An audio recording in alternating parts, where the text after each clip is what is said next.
ഇനി ചെയ്യാനുള്ള കഥാപാത്രങ്ങൾ അങ്ങനെ വല്ലതും ഉള്ളിൽ കരുതിയിട്ടുണ്ടോ? അങ്ങനെ പ്രത്യേകമായിട്ട് ഞാനായിട്ടൊന്നും അങ്ങനെ കരുതിയിട്ടില്ല. പക്ഷെ 1-2 നല്ല കഥാപാത്രങ്ങൾ എൻ്റെ മുന്നിൽ സ്ക്രിപ്റ്റായിട്ട് വരികയും ഡയറക്ടേഴ്സ് ഒന്ന് സംസാരിക്കുകയും അങ്ങനെയൊക്കെയുള്ള കാര്യങ്ങൾ നടന്നിട്ടുണ്ട്. 1-2 പടങ്ങളുടെ അഡ്വാൻസും കയ്യിലുണ്ട്. ചെയ്യാൻ പോവാണ്. അപ്പൊ അതെല്ലാം മലയാളം ഉണ്ട്, ഒരു തമിഴും ഉണ്ട്. ഈ തമിഴ് ചെയ്തേ പിന്നെ അവിടുത്തെ പ്രേക്ഷകരുടെ റെസ്പോൺസ് എങ്ങനെയായിരുന്നു ചേട്ടാ? എനിക്കതൊരു വലിയ ഭാഗ്യമാണ്. കാരണം ആദ്യ പടം തന്നെ ഡിഷ്യൂ, അതിന് തന്നെ ബെസ്റ്റ് സപ്പോർട്ടിംഗ് ആക്ടർ അവാർഡ് കിട്ടിയിരുന്നു.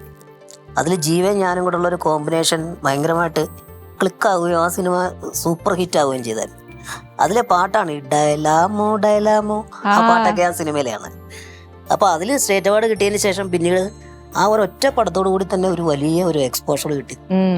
അപ്പൊ ഇനി തെലുങ്കിൽ ഇനി എന്നാ ചേട്ടാ? തെലുങ്കില് 2-3 പടങ്ങൾക്ക് വേണ്ടി വിളിച്ചു.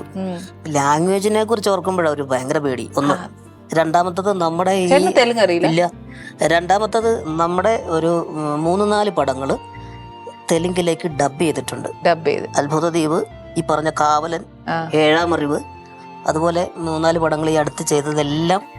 അപ്പൊ ആ പ്രേക്ഷകരുടെ ഇടയിലും ചേട്ടൻ ഫേമസ് ആണ്. അതുകൊണ്ട് ശബരിമലയ്ക്ക് പോകാൻ പറ്റില്ല. എനിക്ക് ഭയങ്കര അത്ഭുതമായി തെലുങ്കരൊക്കെ വന്നിട്ടേ.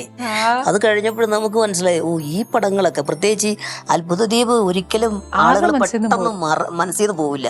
അത് ഏത് ഭാഷയിലാണെങ്കിലും പെട്ടെന്ന് മനസ്സിലാക്കും നമ്മളെ. ഭയങ്കര റെക്കഗ്നൈസ് ചെയ്യാൻ പറ്റും. ഒന്നാമത്തെ കാര്യം ചേട്ടൻ പറഞ്ഞ പോലെ ഒരു ദ്വീപില് ഉള്ള ആൾക്കാരാണ് അത്രയും പൊക്കമുള്ള ആൾക്കാര് അല്ലേ? അപ്പൊ നമ്മൾ ഒരിക്കലും ആ സിനിമ ഇങ്ങനെ വെച്ചല്ല കാണുന്നത്.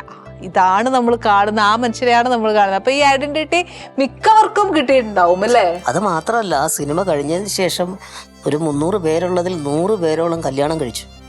അതും ചിലര് വലിയ പെൺകുട്ടികളെ, ചിലര് അതായത് ഈ ഉയരം കുറഞ്ഞവരുടെ ഒരു കല്യാണത്തിന്റെ പരമ്പര തന്നെയായിരുന്നു. ഇതിൽ പലരും എന്നെ വിളിക്കുന്നുണ്ട് കല്യാണം അതുകൊണ്ടാണ് എനിക്ക് ഇത്ര അറിയാൻ പറ്റുന്നത്.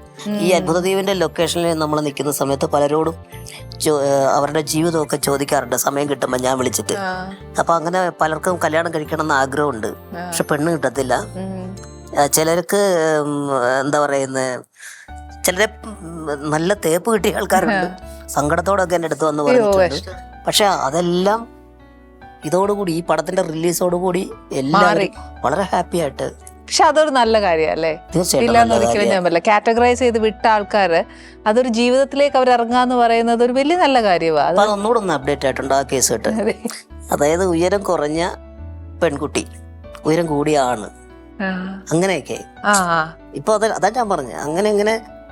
പക്ഷെ ഒരു കാര്യം എനിക്ക് ചേട്ടൻ പറഞ്ഞതിൽ ഒരു പ്ലസ് പോയിന്റ് എനിക്ക് എന്താന്ന് വെച്ചാൽ, ഈ കാറ്റഗറൈസ് ചെയ്ത ആൾക്കാർക്ക് ആ ഒരു ലൈഫ് മാറിയില്ലേ, അത് വലിയൊരു അനുഗ്രഹമാണ് ചേട്ടാ. അവർക്ക് എന്ത് വിഷമം ഉണ്ടാവും ഉള്ളിലല്ലേ? മാത്രല്ല ഇതില് പലരും മിടുമിടുക്കന്മാരാണ്, എത്ര കഴിവുകൾ. അവർ തന്നെയാണ് കുടുംബം നോക്കുന്നത്. ചെറിയ ചെറിയ ജോലികളാണെങ്കിലും ചെയ്ത് നല്ല രീതിയിൽ ഫാമിലി നോക്കുന്ന ഒരുപാട് ആൾക്കാരുണ്ട്. അപ്പന് ഷൂട്ടിന് പോയിട്ട് വരുമ്പോൾ വിശേഷമൊക്കെ പറയാറില്ലേ പിള്ളേരോട്? ചോദിച്ചാൽ ഒരു മൂടുണ്ടെങ്കിൽ പറയും. വളരെ എന്താണെന്നറിയോ, ആരൊക്കെയായിട്ടായിരുന്നു, അങ്ങനെയൊക്കെയുള്ള കാര്യങ്ങൾ അറിഞ്ഞാൽ മതി. വളരെ എന്താ പറയുന്ന ആ ഒരു സംഗതികളല്ല, അതിലകത്തേക്ക് കൂടുതൽ ചോദിച്ച് അങ്ങനെയൊന്നും വരാറൊന്നുമില്ല. ആരുടെ ഫാനാ ഏറ്റവും കൂടുതൽ? അങ്ങനെയൊന്നുമില്ല, എല്ലാ ആക്ടേഴ്സിനൊക്കെ ഇഷ്ടമാണ്. ഒരാളൊന്നുമില്ല. തമിഴില് വിജയ് സാറിന് ഇഷ്ടം. പിന്നെ മലയാളം മമ്മൂട്ടി സാർ, മോഹൻലാൽ സാർ, എല്ലാരും ഒരു ആക്ടർ ഒന്നുമില്ല, എല്ലാരും ഇഷ്ടം. ഓക്കെ. ഇനിയിപ്പോ ഈ ബിഹൈൻഡ് സീൻസ് വർക്ക് ചെയ്യണമെങ്കിൽ അപ്പനോട് എന്നാ പറഞ്ഞത്? എന്തെങ്കിലും പഠിക്കാൻ പോകണമെന്നോ അങ്ങനെ എന്തെങ്കിലും ഇതുണ്ടോ? ഇല്ല, എന്താ എനിക്കിപ്പോ ഡയറക്ഷനോടാണ് താല്പര്യം, പിന്നെ ഫോട്ടോഗ്രാഫി. അപ്പൊ പിന്നെ വിടണ്ടേ? എന്താണെന്നറിയോ, ആദ്യമായിട്ടാണ് ഇവൾ ഇത്രയും ഒരു ചോദ്യത്തിന് ഡീറ്റെയിൽ ആയിട്ട് ഇങ്ങനെ കാര്യങ്ങൾ പറയും. തോന്നി ഞാൻ വലിയ ഫോർമൽ ഇന്റർവ്യൂ ഇങ്ങനെ സംസാരിക്കുമ്പോ തന്നെ സാധാരണ ഒറ്റ ചോദ്യം ചോദിച്ച് അതിനകത്ത് മറുപടി പറഞ്ഞ് നിർത്തത്തേ ഉള്ളൂ. ഇത്രയൊക്കെ കാര്യങ്ങൾ പറയുന്നതിൽ എനിക്ക് വലിയ സന്തോഷമുണ്ട്. അക്വസ്റ്റാർ പാത്തികളും ക്ലാമ്പുകളും, അക്വസ്റ്റാർ റെയിൻ വാട്ടർ പൈപ്സ്, മറ്റെല്ലാം ചുമ്മാ.